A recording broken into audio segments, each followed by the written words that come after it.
वळूया पुढल्या बातमीकडे। छत्रपती संभाजीनगर या ठिकाणी निवासी उपजिल्हाधिकाऱ्यांच्या घरी मोठं घबाड सापडलेलं आहे। जमिनीच्या रूपांतरणासाठी 41 लाखांची मागणी करण्यात आलेली होती।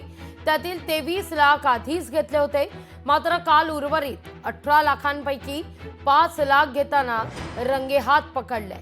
यानंतर पोलिसांनी विनोद खिरोळकरांच्या घरी धाड टाकली आहे। पोलिसांनी केलेल्या कारवाईत एकूण 67 लाखांची संपत्ती जप्त करण्यात आली आहे।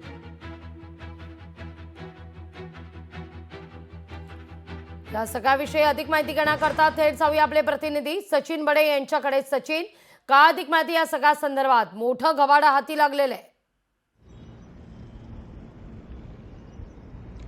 निवासी उपजिल्हाधिकारी विनोद खिरोळकर यांच्या घरामध्ये मोठं घबाड हाती लागलेलं आहे। कारण वर्ग 2 ची जमीन 1 मध्ये आणण्यासाठी या ठिकाणी या निवासी उपजिल्हाधिकाऱ्यांनी या ठिकाणी लाच मागितलेली होती।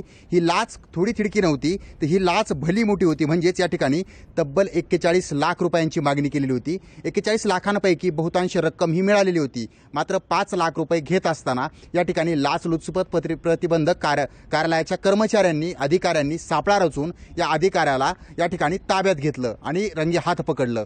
महत्त्वाचा प्रश्न या ठिकाणी उपस्थित केला जातोय की या ठिकाणी भलं मोठं घबाड जे आहे ते निवासी उपजिल्हाधिकाऱ्याच्या घरी देखील सापडलेलं आहे। आणि एवढ्या मोठ्या पदाचा अधिकारी जर भ्रष्टाचार करत असेल तर मग खालच्या कर्मचाऱ्यांवर काय विश्वास ठेवावा, हा सुद्धा प्रश्न जो आहे तो जनतेने उपस्थित या ठिकाणी केलेला आहे। आणि एवढं मोठं घबाड सापडल्याच्या नंतर त्यांच्यासोबतच महसूल कार्यालयातील सुद्धा काही जण असल्याचा संशय जो आहे तो व्यक्त केला जातोय। आणि त्यासोबतच या आधी सुद्धा त्यांनी बहुतांश वेळा काही लाच घेतलेल्या आहेत का किंवा काही संपत्ती घेतलेल्या आहेत का याचा तपास सुरू आहे। मात्र निवासी उपजिल्हाधिकाऱ्यांनी केलेलं हे कृत्य कुठेतरी सर्वाधिक जास्त चर्चेत येतंय। कारण गोरगरीब जनता जी असते ते छोटंसं काम घेऊन जाते, मात्र त्या ठिकाणी पैशांची मागणी केली जाते। यांना पगारही थोडा थिडका नसतो, यांचा पगारही भला मोठा असतो, भेदधन धाडके असतात, मात्र तरी सुद्धा यांची भूक भागत नाही, हे पैसे मागतात। आणि हाच प्रकार जो होता तो समोर आलेला आहे। त्यानंतर पैसे घेताना रंगे हात पकडल्याच्या नंतर घरामध्ये सुद्धा मोठी संपत्ती म्हणजे 67 लाख रुपयांची संपत्ती देखील सापडलेली आहे। त्यामध्ये रोख रक्कम असेल, आयफोन असतील, दागिने असतील, सोनं चांदी असे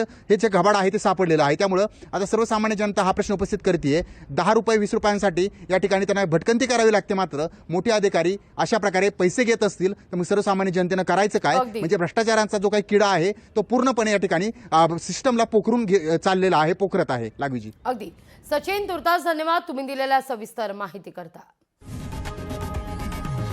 लोकशाही मराठी ऐका, पहा, जागरूक रहा।